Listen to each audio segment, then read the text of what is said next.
জয়তি তেধিকম জন্মনা ব্রজ শ্রেয়ত ইন্দিরা সর্বদত্রহি দ্বৈত দৃশ্যতাম দিক্ষুতাবকা স্তবৈ ধৃতাস বস্তাম বিচিম্বতে। গোপীরা বললেন, হে দ্বৈত, তোমার জন্ম ব্রজভূমিকে অত্যন্ত মহিমাময় করে তুলেছ, আর এই ভাগ্যদেবী ইন্দিরা এখানে সর্বদা বিরাজ করেন। কেবলমাত্র তোমারই জন্য আমরা তোমার অনুগত দাসীরা আমাদের জীবন করেছি। আমরা তোমার সর্বত্র অন্বেষণ করছি, দয়া করে আমাদের তুমি দর্শন দাও। শরদুদাশয়ে সাধু জাত সৎ সরসিজ দর শ্রীম সাদৃশা সুরত নাথ তে শুল্ক দাসিকা বরদ নিঘ্নত নেহ কিম্বধ।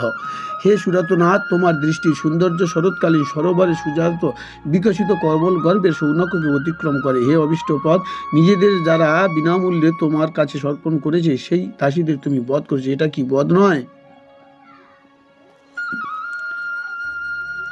এটা কি বধ নয়? বিষজলাপায়া দাবলাক্ষ সাদ বর্ষু মারুতা দৈবদূতা নালাত বিষময় আত্মজাত দিশবত ভয়াত ঋষবতে বয়ম রক্ষিতা মোহ। হে সখে, তুমি কেবল গোপী যশোদার এই পুত্র নও, পরন্তু সকল প্রাণীর অন্তর্যামী সাক্ষী স্বরূপ। যেহেতু ব্রহ্মা তোমাকে ব্রহ্মাণ্ড রক্ষার্থে অবতীর্ণ হতে প্রার্থনা করেছিল, তুমি তাই এখন সর্বত্র বংশে অবতীর্ণ হয়েছ। নকুল গোপিকা নন্দন ভবান অখিল দেহিনম নন্তারাত্মদৃক বিখন সার্থিত বিশ্বগুপ্তয়ে উদীয়রিবান শাশ্বতাম খুলে।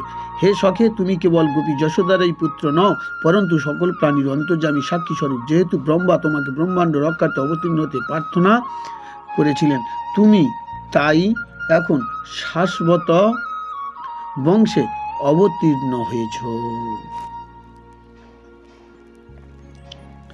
বিরচিতা ভয়ম বৃঞ্চি ধৈর্যতে চরণমিউষাম সংস্মৃতে ভয়াত করসুরুহম কান্ত কামদম শিরসি দেহিনঃ শ্রীকরগ্রহম। হে বৃঞ্চি শ্রেষ্ঠ, তোমার পদ্মসদৃশ্য হস্ত যা লক্ষ্মী দেবীর করদয় গ্রহণ করেছে, যা সংসার ও ভয়ে ভীত তোমার পাদ পদ্মের শরণাগত ভয়দের দান করে থাকো। হে কান্ত, সেই পুনরক্ষী করপদ আমাদের মস্তকে স্থাপন করো। ব্রজজনার্তিহন বীরয়সীতাম নিজজন স্ময় ধমম সংস্মিত ভজ সখে ভবৎ কিঙ্করিস্মন জলরুয়াহনম চারুদর্শ। হে ব্রজজনের দুঃখ বিনাশক, হে নারী জাতির বীর পুরুষ, তোমার জন্য হাস্য গর্ব ভক্তগণের গর্ব নাশ করে। হে সখে, দয়া করে তোমার দাসী রূপে আমাদের গ্রহণ করে তোমার সুন্দর বদন কমল দর্শন করাও।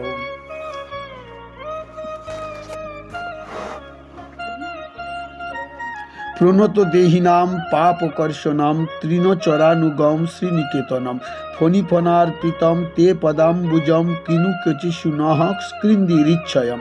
তোমার পাদ পদ্মদয় শরণাগত সকল প্রাণীর পাপ বিনাশ করে। সেই পদদয় তৃণচর গাভীর অনুগমন করে এবং তা লক্ষ্মীদের নিত্য আবাস। তুমি একবার কালীয় নাগের মাথায় সেই পদদয় স্থাপন করেছিলে, দয়া করে সেই পদদয় আমাদের স্তনদেশে অর্পণ করে আমাদের হৃদয়ের কাম ছেদন করো।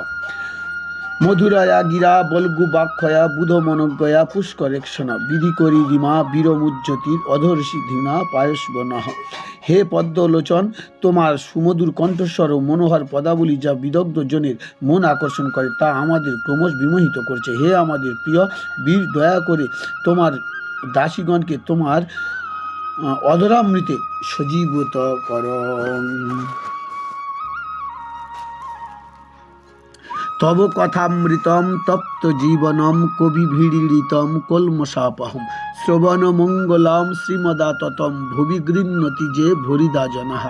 হে প্রভু, বহু জন্মের পর সুকৃতির মানুষেরা জগতে এসে তোমার প্রেমতপ্ত ব্যক্তিদের জীবনস্বরূপ কবিদের সঙ্গীত ও কুলসনাশী শ্রবণমঙ্গল সর্বত প্রবিষ্ট সর্বব্যাপক তোমার কথামৃত সারা জগৎ জুড়ে প্রচার করেন, তাই সর্বশ্রেষ্ঠ দাতা। প্রহসিতম প্রিয় প্রেম বৃক্ষণম বিহরণমোচতে ধ্যানমঙ্গলম রহসি সংবিদ যার হৃদি পৃষ কহুক নমন ক্ষোভয়ন্তহি।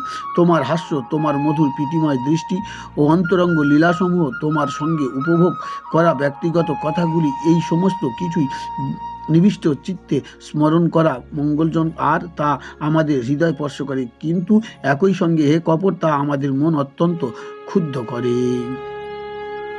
চলসি যদ ব্রজা চারয়ন পশুন নলিন সুন্দরম নাথতে পদম শিল তৃণায়ং করি শীত দিতি নহ কলিলতাম মনঃ কান্ত গচ্ছতি। হে নাথ, হে কান্ত, তুমি যখন গোষ্ঠ ত্যাগ করে গোচরণে গমন করো তখন কমলের চেয়ে মনোহর তোমার পদদয় তীক্ষ্ণ শস্যের শীষ ও ক্ষীণ তৃণু ও অঙ্কুরে ক্লিষ্ট হতে পারে, এই ভাবনায় আমাদের মন বিচলিত থাকে।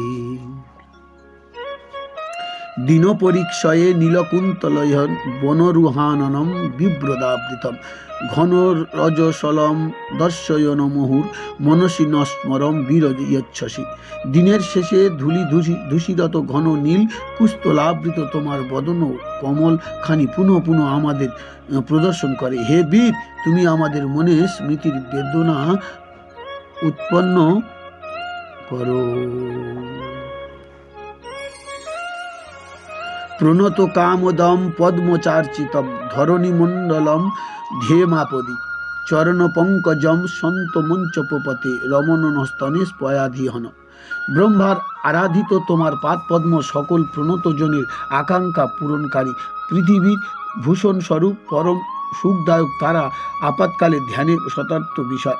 হে রমণ, হে দুঃখহারী, দয়া করে সেই পাদ পদ্ম আমাদের স্তনদেশে অর্পণ করো। সুরত বর্ধনম শোক নাশনম স্মরিত বেনুনা সুষ্ঠ চুম্বিতম ইতরাগ বিস্মরণম মৃণম বিতর বীর নস্ত ধরামৃতম। হে বীর, দয়া করে তোমার মাধুর্য সুগবর্ধক ও শোক বিনাশক অধরামৃত আমাদের বিতরণ করো। সেই অমৃত মানুষের জন্য আসক্তির বিষয় ঘটায় এবং তোমার ধ্বনিত বেণুর দ্বারা সুষ্ঠুভাবে তা আস্বাদন করা যায়। অটতি ভবানিহি কাননম ক্রুটি যুগায়তে তাম পশ্যতাম কুটিল কুন্তলম শ্রীমুখমোচতে জড় উদীক্ষতাম প্রক্ষ কৃদদৃশাম। দিবাভাগে তুমি যখন বনে গমন করো, তোমাকে দেখতে না পেয়ে ক্ষণকালও আমাদের জন্য এক যুগ হয়ে ওঠে। এমনকি যখন তোমার সুন্দর কুঞ্চিত ও কুন্তলযুক্ত মুখমণ্ডল আগ্রহ করে নিরীক্ষণ করি, মদবিতারা সৃষ্ট আমাদের চোখের পাতার দ্বারা আমাদের আনন্দ বিঘ্নিত হয়। প্রতিসুতাম বয় ভাতৃবান্ধবান অতি বিলগ্ন তেচ্যুতাগতঃ গতিবিদস্তবোধ গীতমহিতা কিতব মোষিতাম কস্ত যে নিশি। হে অচ্যুত, তুমি ভালো করেই জানো যে কেন আমরা এখানে এসেছি। তোমার মতো ছোট ছাড়া আর কেউ তার বাঁশির উচ্চ গীতে মোহিত হয়ে মধ্যরাত্রিতে আগত সুরভী নারীদের পরিত্যাগ করবে কেবল তোমাকে দর্শন করার জন্যই। রহস্যি সংবিদ হৃচ্ছয়দম প্রহসিতাননম প্রেম বৃক্ষণম বৃহদুরহস্য বৃক্ষ ধামতে মুহুরতি স্পৃহা মুজ্জতে মনা। আমরা যখন তোমার সঙ্গে একান্তে অন্তরঙ্গ কথোপকথনের কথাগুলি মনে করি, তখন আমাদের মন বারবার মোহিত হয়ে থাকে।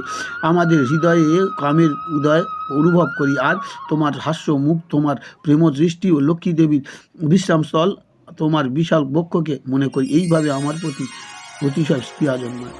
ব্রজবৌনুকসাম ব্যক্তিরঙ্গতে বৃজিন হস্ত্রালম বিশ্বমঙ্গলম ত্যাজমনাক্ষচর্ণসৎ স্প্রিয়াত্মন স্বজন হৃদ্রুজাম সন্নিদ্রিজনম। হে প্রিয়, তোমার সর্বমঙ্গলময় আবির্ভাব ব্রজবাসীদের দুঃখ বিনাশক। আমাদের মন তোমার সঙ্গে আকাঙ্ক্ষী করে। দয়া করে আমাদের কিঞ্চিত সেই ঔষধ প্রদান করো যা তোমার ভক্তের হৃদয়ে ব্যাধির প্রতিকার করে। যত তে শুভাচর মুজ স্তনে শুভেতাস্ন প্রিয় দধিমহি কর্ম শেষু তিনাট্যমিত তস্যসি কিঞ্চিত কৃপাধি ভ্রমতি ভৃঙ্গাহম। কৃষ্ণ বিরহে কাতর হয়ে যমুনার তীরে বসে গোপীরা কিভাবে কৃষ্ণ দর্শন প্রার্থনা করছিলেন এবং তার মহিমা গান করছিলেন, এই অধ্যায়ে তা বর্ণনা করে হয়েছে। যেহেতু গোপীগণ ছিলেন